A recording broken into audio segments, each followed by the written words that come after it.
Hey, what's going on, everybody? Welcome to the Finding Happiness podcast. My name is Bobby, and today we have a special guest, Mr. Brandon Illick himself. Welcome, boss. What's up, man? Appreciate you, man. Appreciate you. So, the whole purpose of the podcast really is to find out your story.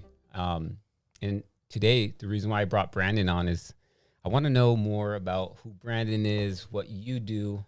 But first, before you tell us where you're at now, let's rewind 5 years from now. So what's that, 2017, 2016 roughly? Yeah, 5 years ago. So what was going on with Brandon 5 years ago? Man, well, now I'm real estate, of course, but I was in college, bro. Oh, yeah, I was in college. I was at AVC. And at that time, I was studying business administration and management and marketing, right? At that time. But before that, I actually, when I left high school, I wanted to be a fighter pilot. Yeah. So I was like, all right, I got to get my degree. I was going to go to the Air Force Academy. I was getting like all these signatures from the senators and stuff. And it never went through for that. So I was like, all right, let me go to college. Let me get my 4-year degree. I knew I loved airplanes. Like I love science. I love all that stuff. Right. So I thought, okay, this is the best path. I'm going to go to school. I'm going to get my aeronautical engineering degree. And that's what I started to go to school for. Okay. Real quick. What got you to that point? I guess wanting that type of career, the going into the Air Force, all that. So what led that part? Was it someone in the family, or did you see something that was like, damn, I want to do that? Yeah, definitely family. Like my whole family is military. Like all my uncles, my dad he's from Yugoslavia. He was in that military. My uncle was that's a whole different game. That's a whole different story right there. Okay.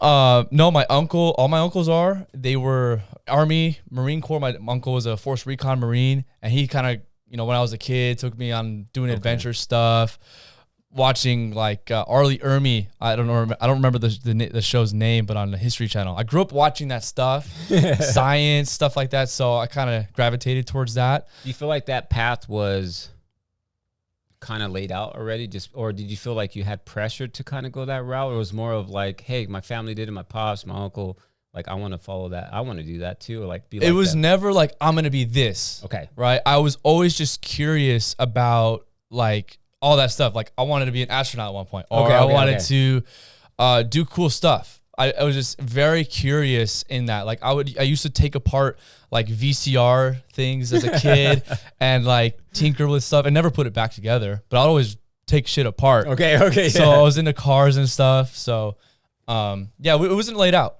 It wasn't laid out. So that's cool. It was no pressure. That's cool that it kind of led that way, and you started going that route. Didn't work out, but you said you ended up going to school for 4 years? No. So after high school, I went over there to the school. I was like, I was going to go to SDSU or one of those places. I'm just going to go get my AA and AVC, save the cost, right? Did you do that? You got your AA? I didn't even get my AA. Okay. I was over there for 3 years, and I was like switching. I switched from engineering, and I remember vividly I was in the engineering class in like, not an engineering class. It was some kind of math class for us. I forgot what it was. In that step, okay. Man, I freaking hated school. And I'm like in there. The only way I passed most of these classes, statistics, calculus, or whatever, I would like cheat. I would build relationships with the guys that were good, the nerds, and they would help me before the test. So I was always building relationships and making friends. Okay. And then I got into like the only class I really liked was physics. Okay. Right? I'm visual. I understand that stuff, but enough with that. I mean, I'm not doing that anymore. You're not doing any of that. But that's the important part, because before he actually tells you and explains what he's currently doing, and he's here because he is doing big things. He has a lot of stuff going on in his life. He's accomplished a lot, but I don't want to get there yet until we figure out a little bit about Brandon. You mentioned your pops is from where? So my dad, he's from Serbia, formerly Yugoslavia. Okay. And he came here when he was, I think he was like 23. Okay. And he had came in from like the Canada border somehow, and he snuck in too. Didn't even know English. Learned English from watching soap operas like 90210. So that you already know it right there. That what we go through now, and then comparing what your parents had to go through, they went through some shit. So do you feel like because of that, like you knowing all this, like you kept going after stuff? Do you feel like it was already in you? Like, I see my pops, he did all this stuff. I have to do some stuff now. Like, I can't just, I have to go get stuff, especially like my family's doing big things. They just did this whole thing, and now like I'm here. So do you feel like any of that was instilled in you, even at a young age? For sure. Like growing up, I was always working with my dad. Okay. From a young age. Like, he used to own an auto body shop in Van Nuys, and I would come down. I would like, I have a picture of me. I don't know how old I was, maybe like 5 or 6. I had an air gun taking off the wheels of a Porsche. See, right? That's dope. See that? Those are important because at a young age, you're already right there. You're building a relationship. You're seeing someone already put in the work, and I feel like that's where stuff gets instilled, and it can go sour for some people. Yeah. Seeing your parents, like on my side, I seen the opposite. I seen my pops worked hard, but I seen the alcohol, the drugs, and all the other stuff. So that was instilled on my life. So that's why I asked you on that part, because it is important when you do have good parents or role model. It doesn't mean that you're gonna come out perfect, you know. Yeah. But well, a perfect parent, like, no, my growing up, it was so much, like, honestly, it was toxic. Like how you say, fighting and this and that. It was like a lot of stress in my childhood because of the two different cultures. My mom is from here and then he's from Europe, and it was a lot of clashing in values. So now I'm like, okay, and financial stress too, because when you don't know how to operate a business, when you're just a business owner, right? You own the business. Yeah. So that's why I got into real estate. I was like, growing up, I was in a family business. Always, you bring work home and you bring home problems to the office. How many of you guys can relate to that? You know, let us know, like in the comments, wherever you're viewing this, because that is important. The biggest thing they tell you is, oh, leave that shit at home. But realistically, like, how do you leave shit at home if you just fought with your wife or your spouse or your parents are fighting? Like, how do you let go of that? Did you ever get to that point where you were able to leave stuff at home, leave work at work? Fast forward to now. Because when I was in college, I was working with my dad still. Okay. And I was like coming out of after my classes or on the weekends, and I would supervise as a foreman on his job site because he's a contractor. Okay. My mom is the interior designer, so they're kind of like in that space. But I would leave stuff, but them both would bring the problems all the time. It's some conflict, and I got tired of it. I was like, here's what we need to do to build this system out. Let's do this. But always some drama. Yeah. And I was like, nah, I want my own shit. Okay. So then you're fast forwarding that. You're in school. Well, you're AVC kind of, and then you're still working with Pops at the business. Yeah. Okay. So then what was the transition from there? What happened to Brandon after leaving? Yeah. So I remember it vividly. I was probably like my third year in there. Like, all right, I just started my third year. Was my fourth year I just started. So I haven't got my AA because like I'm just trying to take the classes to get the skills. I was like, man, forget these generals. I want the skill sets. The fun classes, right? Yeah. No one wants to do this. Yeah. Let me take the marketing, the accounting. Hate accounting. Like, hire that out. Okay. Terrible at that. But you gotta put the discipline and do the uncomfortable things because you gotta do it, right? Yeah, it just has to be done. But I remember that was my last day in college until I just stopped going. I was in economics class, and I was like, every class, I'm looking at the clock. And don't mind you, I'm a creative guy too. Okay. So I've been a photographer maybe 6 or 7 years. You're that guy. Not a lot of people know that. Brandon's also a photographer, and he's really good. But okay, go back in. He's really good, you guys. So, yeah, he's dope. No, I mean, during all that, I was working with Pops, and during class, I had my laptop out. Like I'm taking notes. No, I'm editing photos. I'm editing photos, and the teacher asked me something like, huh? But I know the class, so I'm like, oh, boom, boom, boom. There's the answer. So in school, I'm not in school. I'm thinking about my next photo shoot, or I'm thinking about this job. Okay. I'm like, why am I here? Okay. I'm always looking at the clock. I'm always not here. I'm done. And then the last day of economics, I was like, I'm wasting my time. There's no point in this. I'm gonna go in. I had an opportunity. One of my friends was going to the gym. He was in real estate, And I've always been in investing, love that stuff. He's like, hey, well, have you considered being an agent? I was like, not really. I know I wanted to be an investor. I know I understand houses. I know I like people. Let me try it out. You tried it? Okay. So that's how it happened at the gym. Yeah. Well, yeah. Well, the conversation. The conversation. Yeah. You know who that person is still? You still talk to that person? Yeah. That's good. Yeah. All right. Cool. So did he sell you on it at all? Or or is it just like, yeah, that sounds pretty cool. Like I already do this shit. Yeah. It was like an opportunity. I was like, real estate. All right. You're still working with Pops at that time. Yeah. That's how you got your money and be able to with my dad, like I'm forever grateful. He taught me to have a work ethic, to never quit. Like that's what I learned with him. Any difficult job, he would say yes, come back to me later. I have no idea how to do this, but every time we'll figure it out. We're not going to quit. That's the part that sets you that sets you apart from, I think, the majority of people. Is everyone wants to give up, especially the ones that don't. I had seen that quote from Layla Hermosi, and I was like, damn, that's true, because the people that feel it the most are ones that never gave up. Right, and exactly. They always want to. And, it gets to that point where you're like, damn, can I really do this? Like, this is a lot, but you just don't. And you can't, because then it goes to someone else, and your Pops knew that. But we don't know how to do it, but we'll figure it out. Right. So, at the end of the day, like, if you put your critical thinking, I think it is put your mind to it, you'll figure it out. And then if you don't in the beginning, it takes a couple more steps, and then boom, you got it. Right. So you're making money with Pops. Were you making any money off of photography during this time? I was just doing it because I loved it. Okay. Like I would plan like 2 or 3 photo shoots, because living in Palmdale, everything's in LA. Yes. Like I don't know if you guys know, but I was very deep into fashion. Like I was shooting with brands, big agencies. I've had a couple magazine covers, couple spreads. I was really in it. So I just did it for test shoots. Okay. That's a big thing. Test shoots, testing. Well, let's go shoot. I'll get the wardrobe. Let's get the makeup artist. Let's get the set. Let's get everything. Boom. Let's get it dialed in. I love that.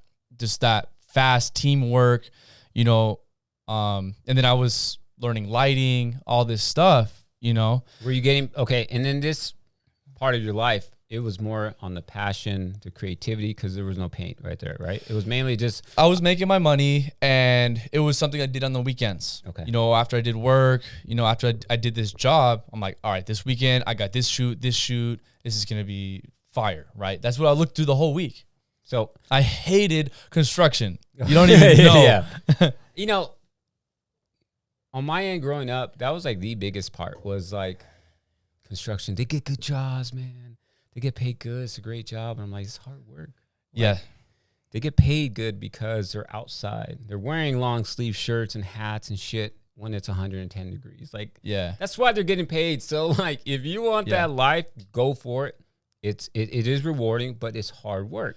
Literally what I learned doing that is, when I was doing it, I was like, yeah, I'm a hard worker, hard work, right? Now it's like, how hard are you working for trading your time for like $25 an hour? Yeah. Your whole day, 5 days a week, breaking your body. I had my dad, I would always see his workers 50 years old, 40 years old, maybe 60, doing tile, busting their knee. They can't even get out of their car. I'm like, I don't want that. And the reason why they do is because they have to. So this is where, like, and that's all they know. That's all they know. So like, back to where I thought, oh my gosh, these people have great job and all, but that's all they knew. Right. Like, all of that work. And I'm just like, wait, and I'll just say, oh, it's a great job, it's great pay. And then I'm like, dude, this kid comes out 18 years old making more money than you because he chose what he loves to do. And that's still hard work.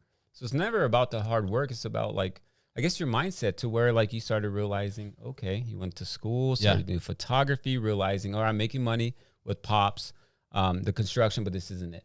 Like, I'm looking at the clock. I don't want to be at school. I have the photography part. That's the passion. Okay, so all of that is great, and that's something I knew about you in the beginning. That's why Brandon looks the way he looks, because he likes fashion, man. He's all clean cut.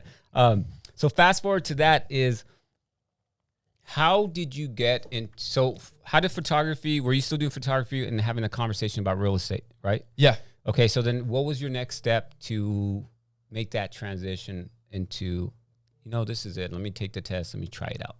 Well, I decided I don't want I told my dad, I was like, hey, I'm going to do real estate. I'm going to go all in. I stopped working with him. Okay. So you stopped working when in that. Okay. Yeah, this was 29. Like, keep in mind, I've only been in real estate since 2019. Okay. So like pre-pandemic, I stopped working. I had some money saved up, maybe like $2,000. Okay. Right? Not even. No, I had probably like 1,500. I thought it was a good amount then. I was like, all right, 1,500, man.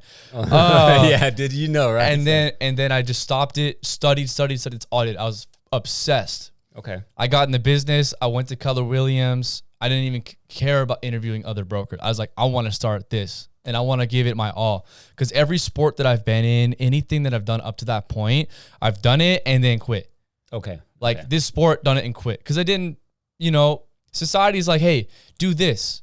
This is what everybody else does. And I was never that guy. I was always like a little bit different, a little bit off. Okay. Like with photography, I went all in. That's not kind of the norm. No. It's kind of getting there, but no, you're right. It's not. That's scary as shit. Trying to say I'm gonna go all in on photography. Yeah, and photography. Why I'm not doing it is because I learned the separation between I want to build a business and a career, and then having a passion and hobby. Okay. And I was between, do I want to do real estate or do I want to do photography? And I had another business venture I was doing at the time. I'll talk about later. But I was like, look, I have a way higher probability of success in real estate. There's proven models. You can use your skills, what you have. I love it. It's based around personal growth. Yes. The more you invest into yourself, the more you're able to earn an income because your value as a human increases. So I was like, okay, that's in line with what I want. Did that scare you at all? Knowing that it's pretty much up to you to win or lose or fail or succeed. Pretty much, I right? love that. Okay. That fire, like my whole life, I've been in business with my family. So I know that no check for 6 months. Okay. So eating that's steak. And then you're like, what are we eating tonight? What do we do next? What do we do next? So that's that entrepreneurship mindset. I think that most people question. How are we on time? Reset it or not yet? We're good. Okay, we got some time. Okay, that it times out like 29 right, minutes, so we always want to hit that part. So let's go ahead and fast forward. So you are taking the test. You have a little bit of money saved, and you're studying on real estate. You have no other job. You're going all in. You're still doing photography part. Yeah. All right, so you get your license. You go to Keller Williams. That's the only brokerage that you care about. I mean, realistically, like I know when people say, "Oh, go fucking interview all these other brokerages." Most of the time, one person you need to believe in that's going to get you to that brokerage, and that's always like someone leads you to there. And with all these places, really, just you don't need to go search everywhere. You don't. I mean, look. At the end of the day, the brokerage is not going to make your success. It's up to you. But I do give credit to Keller Williams, the amount of training and guidance they give you as a new agent. Because when you start as a new agent, it's like you're thrown out in the ocean and you're like, what do I do? And what did they first tell you? Hit up everybody you know, your sphere of influence and stuff like that. But with no guidance, man. Like there's guidance, there's coaching is great. But still, you're like, sphere? All my friends are still in college. What sphere? Yeah. Their parents are gonna trust me to sell their home now. That's so and so's little friend. Like we're not gonna do that. Yeah, like just now I started barely converting my sphere 2-3 years in. Your people are gonna support you, but they're also gonna be like, let's wait until he flops. Okay, so let's back up. So choosing the brokerage is actually really good because someone like I was at Keller Williams as a media guy. So seeing other brokerages and stuff like that, the most important thing I've noticed was they offer on an everyday. I mean, I had to go look on the schedule just to get into the training, just to use it for media, and it would be list like from morning to afternoon to at night. So they gave you everything. I've been to other brokerages where they're like, oh, everything's online. Okay, well that you still have that. If you're not the entrepreneur mindset, like you said, it makes you go.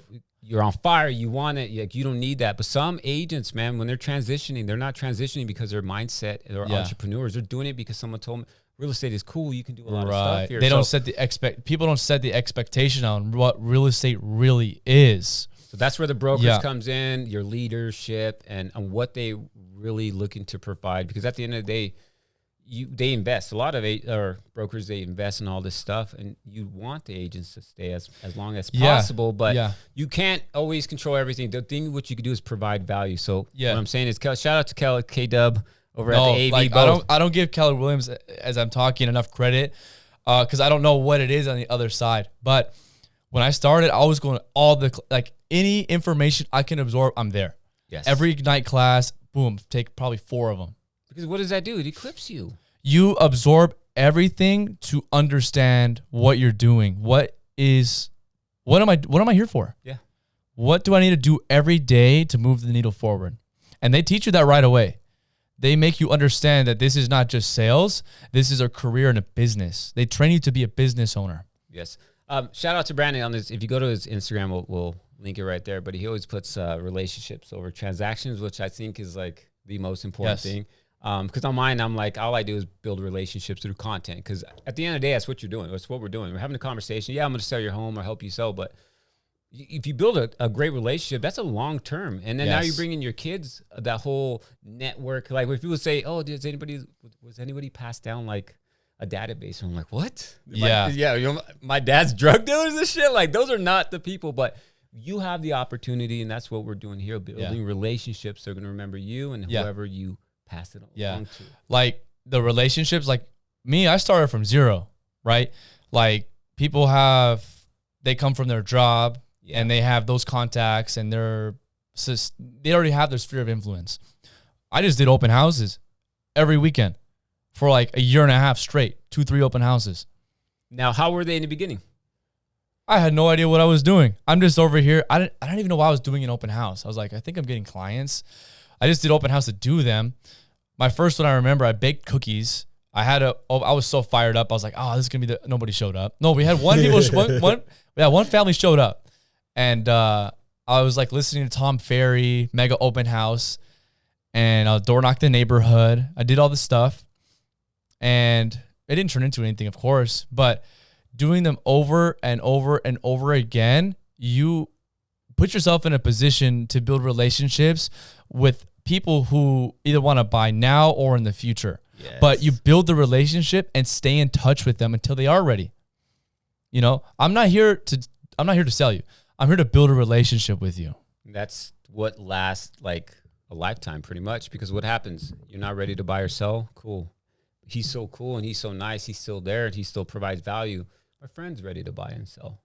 Right. It's a referral. Right. Like that's why the relationship is always going to be more important, because it'll eventually lead into something, maybe just not in the beginning. But if you are looking just for like transactional based stuff, like you'll get only transactional based. And you'll get a business that it'll go away in a heartbeat. Yes, especially with the recession coming along, man. Like, let's go! I'm fired up for recession. Especially with this recession coming along, the world's going crazy right now. You kind of see YouTube is on fire. So shout out to Patrick Bet David, because he is laying down, like getting deep into recession on the cycle of how everything works. It's been 14 years plus. We're due for recession. Not only that, we fell into sales. From sales, what companies lead to what did they do? Payroll off of projected of what it used to be like. Oh, well, we know that we're going to do this amount of sales due to last year. Right. And especially these past 2 years, a lot of companies, based on these previous years, we can project. No, these past 2 years in the economy is not realistic. They got hijacked, bro. And we don't know how, but they got. Well, look what happened. The Fed, using fiscal policy, they thought the market was going to crash, right? Mm-hmm. What does the government do when there's a recession? So they lower rates. Okay. So that's what they do. Okay. They stimulate consumer spending to bring the economy back up. But we're in a weird place where there's so much excess money supply, where we've printed more money now than we have in the past 40 years combined. With the increase in money supply, what do you think is going to happen to the economy? Your money's going to be worth less. You're going to be able to buy less. Yes. Interest rates are going to go up. Why? When the rates go up, they're trying to slow the economy down and contract it. Okay. But they're trying to contract the economy, and we're trying to keep out of a recession at the same time. I know, this is crazy, huh? Yeah. So we're in a very interesting place in the market, to say the least. How old were you when that market crashed in the 2007 or 6? I don't know. When did it crash? Like 07 or somewhere around Sometime around that time. I don't know, math, maybe mid-teens. So I remember it though. Did it make you think at all, or did you? No. Oh yeah. Well, the thing was, I was moving at that time. I used to live before here. I lived in Minnesota. Okay. I lived in Palmdale, then I moved to Minnesota. When did I move there? Literally weeks before the market crashed. Okay. My parents put the home up for sale because they wanted us to go to school there, family there, and all that stuff. So they literally sold their home at the top of the market. I don't even know if they timed it right. I don't know how it happened. But immediately then, the market crashed. I remember looking at houses, thrashed, foreclosures, like so many homes on the market. And our agent was just not there. They didn't make an impression on me. And that's what I'm like. I want to make an impression on my clients and their kids, because when something this big, you want to make a good impression. It's a sentimental transaction. Yes. You know, you want to make people feel heard and like cared for. I didn't feel that. I was like, so remembering that, and you know, I bring it to today. I want to make sure my clients are cared for and they feel that I'm truly there for them. Yeah, because I think right now a lot of agents are like, "Oh, the recession's coming. It's about us." But it's not about us. Think about the person that's buying the home, that wants to buy the home, that wants to sell their home, they have jobs that are supposedly going to go into unemployment because of the sales, and they reported the sales, so they're not going to have that much money. So that's where you're going to see the layoffs. And it's those people that get affected the most. I mean, us, bro, like at the end of the day, I know we're hustlers. Like we kind of adapt. And I think that's the most important part during some crazy shit like this. Did your parents adapt to what was going on, or did they see? Because my parents sunk. They signed over thinking they were going to get, I just remember this. I didn't pay too much attention to it, but I remember losing the house, getting the call that it wasn't their house anymore. They signed over thinking they were going to get a lump sum of money, and they signed the house over, and then call, hey, you got to move out. Family's moving in. All of a sudden, oh shit, what? And then that's the only thing I remember tied to a recession. So going into that, I'm fully prepared of what's going to happen now. So did it take a hit on the family, or were you guys definitely able to adapt? being in business? You know, I remember just a lot of stress in the house on money. Okay. Very, like, I remember ramen noodles and Hot Pockets during that time of my life. A lot of ramen noodles. And I know we weren't, like, I had friends losing homes, restaurant. I'm like, what's going on here? What? Everybody's losing businesses. My friends' families are like selling like they're losing their houses. Everybody's stressed. I was like, what's going on? Thankfully, because the sale my parents made on that home, that chunk of money was able to kind of get us through those next couple of years. Especially on like the higher market going back over to Minnesota. Yeah. Like the housing and it was crazy when we moved out there during winter. We were living in a trailer. Winter in Minnesota, I can only imagine, man. We literally, when we moved out there for the first maybe 3 months, like family didn't have room for us. They're going through shit. We were living in a camper in the middle of winter in Minnesota, in a camper. Keep in mind, Minnesota gets down to negative 30 degrees at nighttime. It's in the daytime. Yeah. Brutal. I was living in a camper for 2 or 3 months, going to school. Now and in California clothes. Shit, that's even worse. They're like, what's this? He's from California. Yeah. I'm like, I had no idea what winter clothes were. I had like this sweater. No. Taking that and seeing that, and now everybody's talking again about the recession. We're going to go ahead in that. Do you take that carry it on your shoulders, on your back, to make sure, like, I don't want my clients to go through this. I don't want my family. I don't want anybody I know to go through this. No. And I think that's like where you as a leader in your industry, where you guys need to come in. Even myself, we got to come in and educate, because my parents lost something because they weren't educated. They thought someone learned to leverage. They need money. That's what I got over. Yeah. Easy. Feed them this. They won't pay attention to this. Yeah. What happens? You chose money over action, not understanding everything. And I feel like you guys have so much knowledge, especially like with becoming a homeowner and stuff like that, and selling homes and setting people up on that journey. Yeah. I feel like it's your responsibility, like, to just make sure, like, you're 100%. Look, clients are taken it's not just buying a home. Yeah. You're setting up a lifestyle. And what I want to fill myself with so much knowledge and experience in finance, so I can advise you not just on buying a home. Okay, now what? And how do you get there? Credit. Yes. Not a lot of people are educated on credit. People are scared of credit. People are scared of banks. Yeah. If I can provide you with the knowledge that you know how to operate your finance, your credit, how does this work? What are we doing next? I don't want to just help you with this transaction. I want to help you as a person. And I want to make an impact on you and your family to be able to elevate your lifestyle. Like, you can do that through real estate, man. And it's, yeah, like you said, it's beyond the selling of the home. It's the lifestyle. And a lot of fear comes from a lack of understanding. So if I can know the market and what I'm doing at a high enough level and bring it down to where people can understand it, this is the data. Look at the data. This is what we have here. Make your decision. I'm not here to make your decision. Does this make sense? Is this what you want? Right? Let's look at the pros. Let's look at the cons. Let's look at the worst case that can happen. Worst case, you don't make your payments. You can't do it. Okay, let's rent the house out. Move back with the family. What are our options? Let's explore every avenue so we can say, okay, let's move forward. Yo, that's fire. Like, you don't have to lose your home. There's other ways around it, especially like nowadays. And it's because of individuals like yourself that can understand and then provide the value. In any business, we come along where it's people just want sales. Yeah. And then you have people who are there to provide ultimate value because the outcome, bro, is so much bigger than real estate. Like, people will be in debt to you as far as like, you did this for me. I'm forever grateful. If you need anything, let me know. I hear it all the time. If I know I impacted one person and it changed their life by something I said or something I did, I'm happy. I'm fired up. That's all that's fulfilling for me. It's not the money. It's knowing that I'm able to make an impact on someone's life, that I care, because it's coming from my heart. This business is me. It truly is. It's because back to what we were saying, it's you. It's on you. If you don't show up, Brandon don't get shit. If Brandon shows up, and I'll take responsibility for whatever happens. Look, I was the one leading you through this. I'll take I'll take ownership. I don't even care if it wasn't my fault, because if you don't take ownership of things, you're a victim. That's boom. That's a bomb right there, man. Dang. So fast forward into let's go into right now. What is a plan for marketing going into 2023? We already know, look at everybody, the market's changed.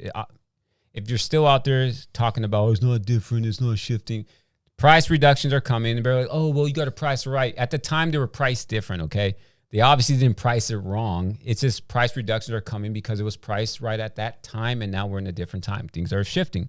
So going forward, how are you going to market your business to make sure that you execute, make sure that your family's taken care of, Brandon's taken care of, and your clients? What's going to be your next plan for the next couple months? Well, marketing, putting the right information out there that people need to hear, and the information that you need to hear before you know you need to hear it. There you go. There's so much misinformation on the media, the news. Your uncle, your whoever has opinions. I don't want these opinions to influence your decision, because everybody has an opinion. Yes. Where did they get their information? I want to be the source where you're getting the right information. That a trusted source. I do my research. I look at articles. What's going on? What are the trends? I want to communicate that to you from a point of view where you can understand, and then you can make an educated decision based off this information. Ooh, yeah. If you guys don't follow Brandon, go ahead and click, because in your stories, you do. It's like weekly. You let everybody know where the current interest rates are, and you get, because you talk about bonds. I don't know any of that stuff, but you literally break it all down for them on a weekly basis, and I think that's important. But you said providing the right value, because everybody. Like, where'd you hear that from? Well, my uncle told me this. What's your uncle do for a living? What the fuck is he telling you this for? Like with pricing, we come across it a lot with sellers. Oh, I want to price it here. I'm like, that's not the market. And you get to the objection because they're getting information from someone they trust and they value, because they've been there before. So it's a matter of building that trust with people to where they can understand the information. I want for my clients and my audience or anybody to be an expert. Yes. I want you to be an expert on my level or whoever's. I'm not the expert, you know what I mean? But I try to get as much understanding and knowledge from the information, so you know what you're doing, so that they're not going out and giving the information that uncles and let's get rid of these false narratives that sell and get click-through rates and views and exposure, because it's all fear. I was gonna say, it's always negative, man. It's always fear. It's like, I scare you into a sale. Like, why would you want to do that? They're not going to come back to you again. They probably won't even respect you. Yeah. Like, I'm the one to tell you, okay, now is a good time to buy a home. And here's why. And right. And that's why. Okay, so going back to how you talk to the sellers and stuff like that, and they're like, oh, I want it this way. You don't, as a leader, you don't want to just let them make the decision. Like, you let them talk and stuff, but you want to be the leader. We can't just be like, oh yeah, I'll give it to you what you want and stuff like that. Because what happens when that? This is like a pandemic, a disease, especially in this last market. Agents were just like cutting their commission. Yeah, I'll do whatever to get the price, listed at the wrong price just to get the deal. I'll tell the seller, look, there's 3 things that can happen today. Number 1, we can work together. Number 2, you can decide you don't want to work with me. Number 3, I might decide I don't want to work with you because unrealistic price and expectation.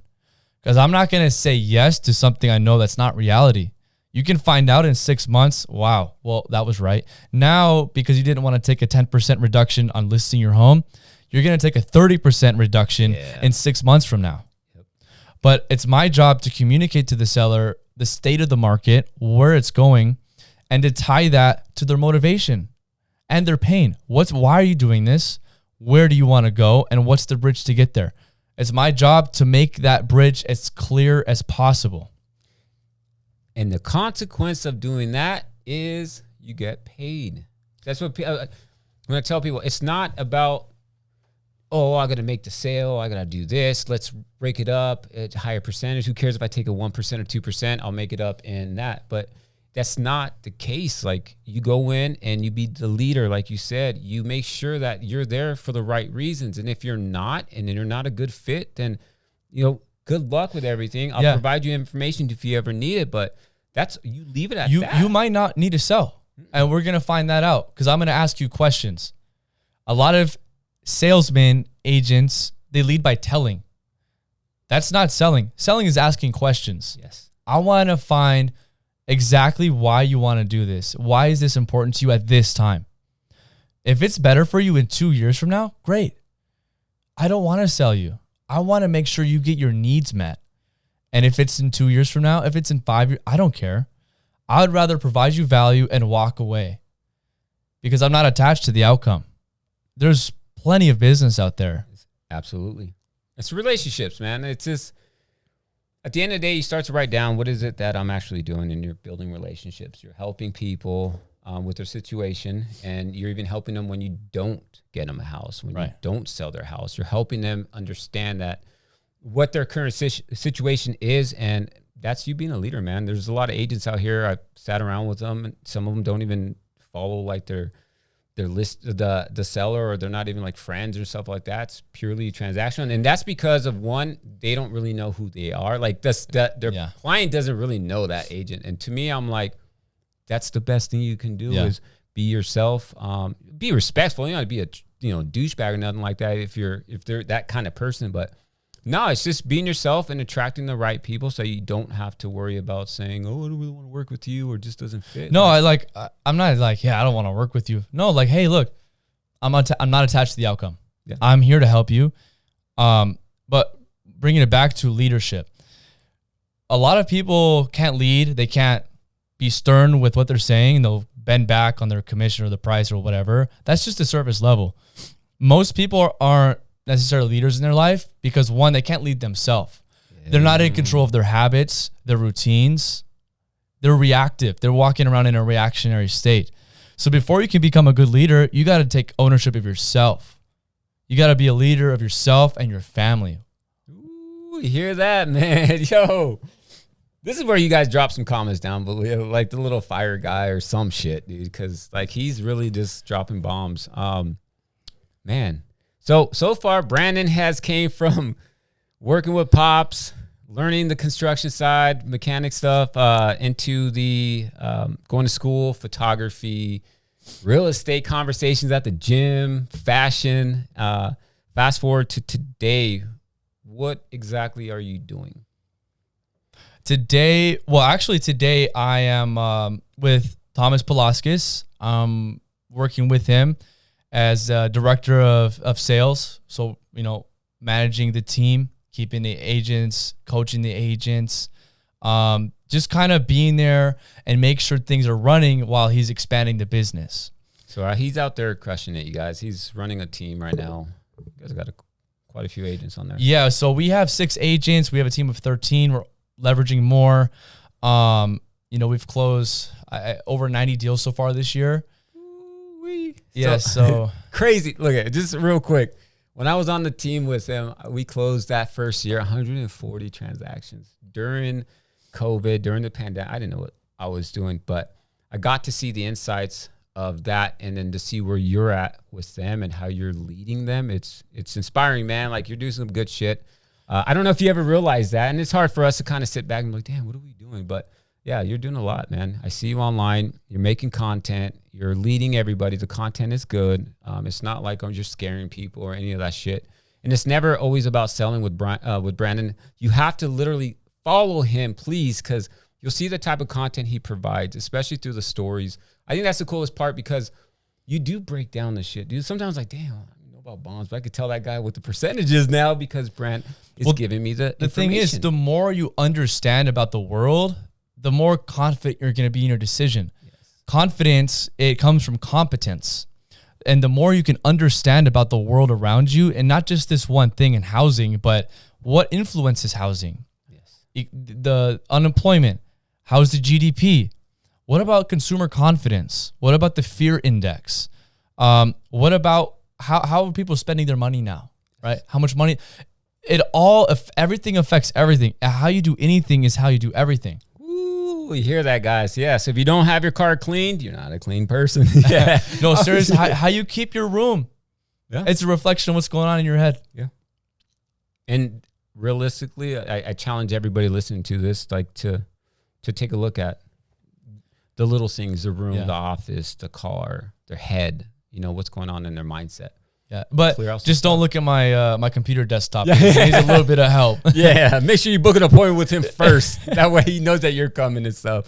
But man, I really appreciate everything you've done today with us, sitting here, kind of giving us this fire, bro. Like, the purpose of all of this is, Brandon, you're destined to do big shit. And sometimes we forget the amount of stuff that we do by being in the trenches, by doing the action and stuff, and taking a step back. That's why I wanted to rewind back. And to be honest, if you guys are listening right now and made it this far, like, he's done some shit. And to take away from it is, you're not always going to know what you want right away. And that's the most important thing. It's like, look where you're at now to where you were before. Yeah, like, what I tell my little sister, like, I want to be a good example for my sister and my family and people.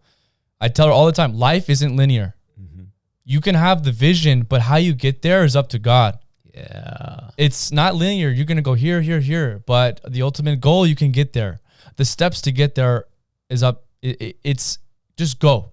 Make a step. And, like, I want to tell you a story right when I got in the business. I do want to be the best agent in the market, and when I first got in, I was like, I can do this. I've always had this fire inside of me, this drive where I'm like, I know I'm made for more. Like, when I'm doing photo shoots in LA in these Hollywood mansions, Dan Bilzerian's, I've been to all these places. That's crazy, bro. It's dope, dude. I'm like, yeah, like the builder for him, knew that guy. I'm like, I feel like I belong here. And where I'm at, I'm like, I know I belong there. How am I going to get there? I know I have this drive. So, it starts from, what can I do today? I'm going to become the best version of myself possible so I can get there. So when I got in the business, I told my coach, I was like, I want to win Rookie of the Year. I wrote that in my notepad because I never really won awards. Like, in sports, I was in swimming. I was pretty good at that, varsity, whatever. But I was never like, you know, great at any sport. The champions here, the certificates here. The standard school system, it wasn't really my place. Okay. It's everything extra different, like my own personal creative stuff, passion. Like I love mountain biking. That's not in school. I know. I see him crash sometimes. Yo, you gotta follow. Yeah, I love that shit. But what I was getting at was when you set an intention and you're very clear on what it is. Because I remember I was probably like 3 months in, and someone mentioned about Rookie of the Year. I was like, I want to win that. Hell yeah. I want to see if I can do that. I wrote it in my notebook, and I just did everything possible what I could. 6 months after that, I did production. I did what was like 18 deals, 180K GCI in that first real year. And then I won the Rookie of the Year. I was like, damn, that's there sick. you go, you guys. So, and another story in coaching, I don't know if it was coaching, but I've always heard about writing yourself a check that you can cash one day. I was like, fuck it. Let me put a check. That. Let me write myself a check for 100K. That was in 2019 of March. Okay. I said, I'm going to be able to cash this next year. I was able to cash a check. I was able to cash that check $100,000 1 year later in the same month that I wrote it. Why is that? You set an intention and you set a desire. Like Napoleon Hill says, a burning desire and an intense clarity. And you focus on one thing until you get it. There you go. Anything you set out. And that goes. This goes for every industry, any industry. You apply this in your life, because I have friends who are here, and I can tell you why you're not here. Oh, why is it? I focus on one thing, bro. There's so many excuses and distractions. People are like, oh, I'm doing this business. That, like, what are you doing though? Yeah. What exactly are you doing? And are you even wanting to do any of these? And are they all going to align to your ultimate goal? It's not about doing all the things. It's about doing the thing, you know, and getting to that. So shout out to Brandon, because I did remember that Rookie of the Year. So I was over there too. When you shot that. Yeah. I remember you doing that. So again, man, he's doing big things. And if you guys take anything away from today, what do you want to give him a final message? My final message is follow me. I love you guys. I'm just kidding. Comment, rate, subscribe. No, actually, I think right now there's so much fear out there. I think, and I've been struggling with too, going through some personal relationship stuff, like control your emotions and control your focus, because your life is all in relation in how you think. So think about what is it you want to create in your life. Write it down. Become extremely clear on what you want and what is meaningful to you. Write it down and follow that. And put the right stuff in your brain. Social media, this, so many people's opinions. Focus on what matters. Yes. Focus on what makes you happy. And know that you're in control of your destiny. You are in control of your thoughts. Because your thoughts lead to feelings, your feelings lead to behaviors, and your behaviors lead to actions, which ultimately lead to where you go. But it all starts in your head. Ooh, man, I'm about to go write down a gang of shit after this. I'm telling you, I'm going to write myself a $100,000 check and revisit Brandon next year on the podcast, and I'll be able to cash that. Tell you, number one. Yeah, it's just having that clarity, right? Just understanding what you want. Mm-hmm. So, and it's okay to not know what you want. Yeah. Man. Because, again, it always changes. The purpose on the story is 5 years ago, Brandon wasn't here. And it takes decisions, steps. We don't ever know where we're going. Maybe if we go 5, 10 steps, but we know that first step. Yeah. But the thing was, I wasn't thinking like this just because I got in real estate. I was filling my mind with leadership books, personal growth books, way before I was like, I remember working on flooring and I'm listening to audiobooks. I remember listening to Dale Carnegie, How to Win Friends and Influence People. Another book, Growth Mindset, Carol Dweck. I remember like this stuff way before I ever got into business. So it's already feeding your mind, and that's most what you consume during the day. It's really important. So if you're on social media and it's pissing you off, get off of social media. Get off of there. Your business won't tank. Your feelings will if anything, get better. Same thing. If you're around people that bring you down and always talking shit and like it's just negative, get away from them. Shift who you hang around with. Shift what you put in your mind ultimately. Get off Instagram because we're so fearful. We're so negative. Life is great. Everybody's so focused on the negative in the world. Oh, I hear this so much and it pisses me off. Oh, the world sucks. Look at the beauty in the world. Look at these people here. Yeah. Like, what are you focused on? And especially when you're emotional and you're reacting to something, what are you focusing on? Yeah. Be cognizant of where you're placing your attention because that's going to give you meaning. What is the meaning you're giving this thing right now? Just understand that, guys, because that will take you far. All right, guys, so that is it. Episode 2 of Finding Happiness podcast with Brandon Illick is officially done. So shout out to everybody who has been listening and watching this entire thing. Really appreciate it. And I really appreciate Brandon for coming by, man. This is just the beginning, you guys. So, yep. Peace. We're out of here.